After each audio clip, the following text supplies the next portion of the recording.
Hello, my name's Bruce Truman, and welcome to Fountain Report Conversations. Today we're going to be talking with third-year Cornell Veterinary student Jeremiah Pouncy. Welcome, Jeremiah.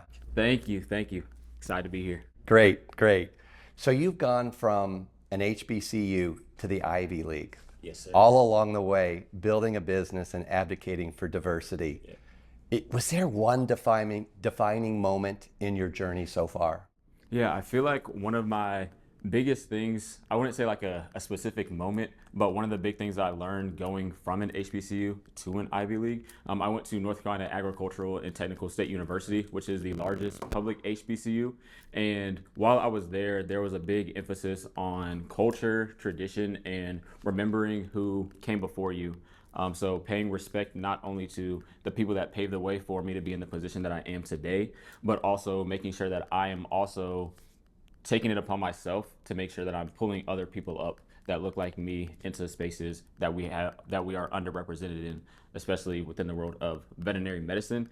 And as you can imagine, going to from an HBCU, which is around 95% of the students are Black or African American, and transitioning to an Ivy League like Cornell, it's a completely different world. Even within the world of veterinary medicine, that gets even further exacerbated with less than 2% of veterinarians being Black. So I don't see many students that look like me or professors or people in leadership that look like me, but being able to have that community and taking it upon myself to try and build that community is something that I would definitely say I took from my HBCU.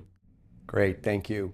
You were part of the Chewy leadership cohort. Yes. You also won the NFL HBCU Experiential Challenge. Yes. Was there a leadership lesson or learning that you took away from both of those opportunities? Absolutely. I would say specifically for the NFL, the program that we did was the NFL Experience HBCU Experience program, and they had us compete in the NFL Seed Kit Challenge. So they essentially presented us with an idea, which was to figure out a way to get the next generation of kids, or I guess like young adults from 18 to 24, interested in football, just because they're trying to get the younger generation involved and engaged with the sport.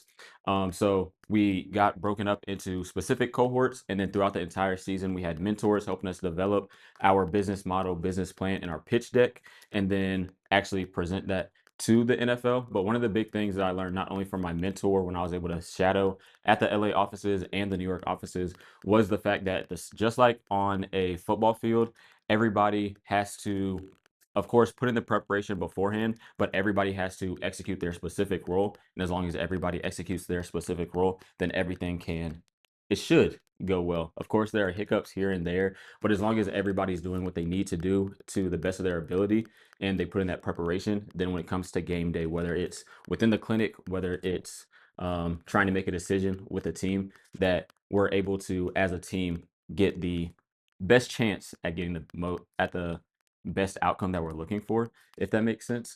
So I feel like that's probably one of the biggest things that I took from them, as well as the NFL and Chewy. They have their specific things that you kind of think about them for. For example, the NFL, you think about them as a football entity. For Chewy, you see them as a veterinary medicine entity, but they do so many different things. There are a lot of philanthropic efforts from both businesses, even though that's not the first thing that you may think of. The NFL has a lot of partnerships with the Red Cross, with St. Jude's Hospital. They do a lot of things within tackling food insecurity, but all we think about is football. So I want to take that kind of mindset of being able to be a veterinarian and this be my profession, but use it to affect different industries in the world in different ways, if that makes sense. It does make sense. Thank you. So you've been real vocal about DEIB in the veterinary Absolutely. industry. What real changes do you want to see, or what real changes do you want to make on your journey? Yeah, I would say I can definitely answer that one. Okay.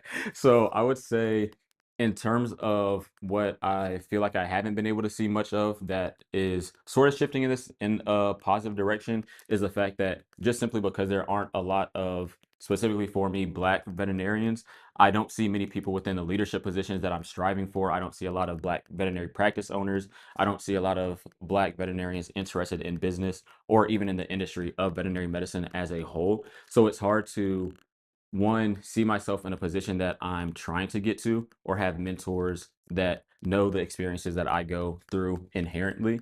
So being able to get leadership and representation within veterinary medicine is something that I definitely want to see. And that's also something I'm trying to take upon myself. That's why I ran for SABMA president at Cornell, which I'm the first Black SABMA president at Cornell, which to me sounds crazy because it's 2025.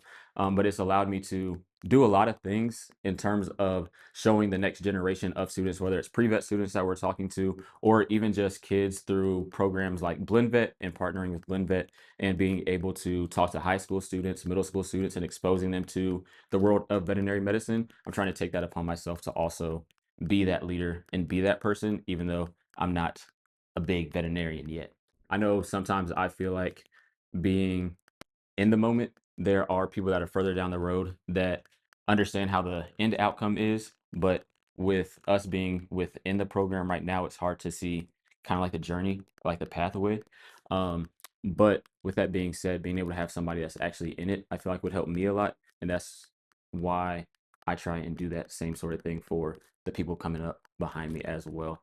I just feel like authenticity is the best thing at the end of the day. You're doing a great job. Doing a great job. Jeremiah, thank you.